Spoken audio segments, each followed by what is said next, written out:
Hi there, fellow historians. Welcome to another episode of 5-Minute Flashback. Today we will be talking about a tribe in India known as the Irula.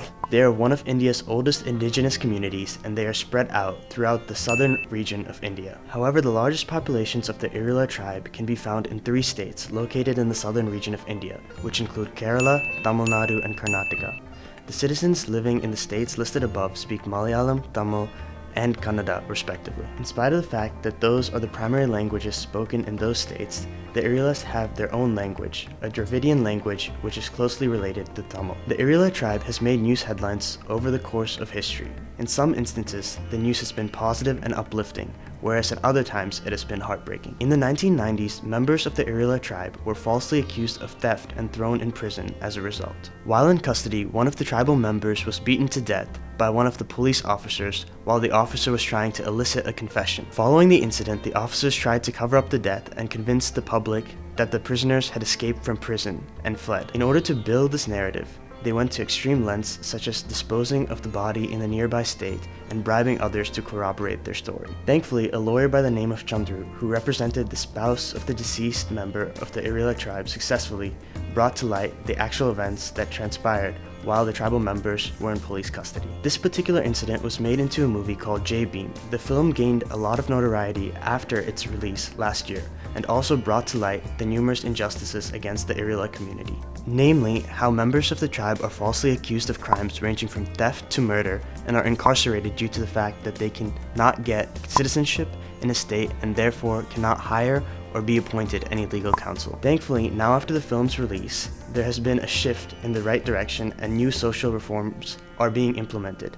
Yet members of the Irula still live in fear of being falsely accused of crimes and thrown in prison. Although the Irulas have faced a lot of hardships, more recently, their skill set has been greatly sought after.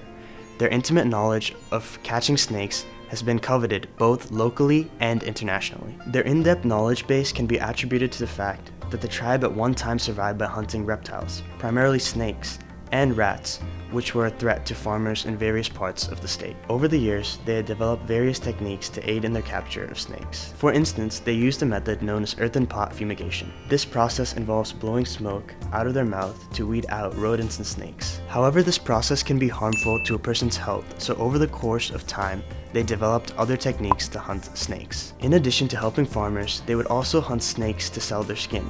This was the primary source of income for the members of the Irula tribe. During this time, the government of India passed the Wildlife Protection Act that prohibited hunting snakes, and as a result, put an end to the sale of snake skin, which was one of the primary sources of income for the Irula tribe. However, with the recent turn of events, the tribe members' expertise is now in high demand by people locally and abroad. For example, in 2017, 2 members of the Irula tribe, Masai Sadayan and Vadivel Gopal, were hired to work in the US and tasked with the job of capturing Burmese pythons in the Key Largo region in the Florida Keys. These enormous snakes had established a large breeding population in the Everglades and were threatening endangered populations of small mammals in the national park. For their work, they were paid $70,000. However, despite being paid well for their work, they do incur a very high level of risk. In addition to being hired by other countries, there are also other efforts being made locally to provide a livelihood for the Irula. For example, a world-renowned herpetologist, Romulus Whittaker, has worked towards providing income and security for the members of the tribe for over 4 decades. Today, most members of the Irula community that live near Chennai work at the Irula Snake Catchers Cooperative, an organization that uses their skill set to capture poisonous snakes for the purpose of creating anti-venoms. For their work, members of the Irula get paid anywhere from 500 rupees to 2,500 rupees. Through the organization and the tribe members' hard work, there's been a tremendous improvement in the treatment of snake bites in and around Chennai due to the increased availability of anti-venom. For more content like this, be sure to like us on Facebook, follow us on Twitter, subscribe to our YouTube channel, and give us some love on Instagram, all at ZTV 5-Minute Flashback.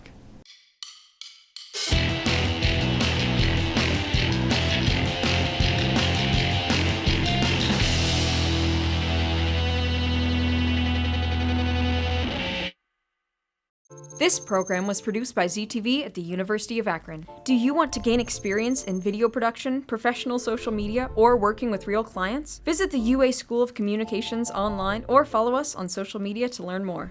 ZTV, make media, make a difference.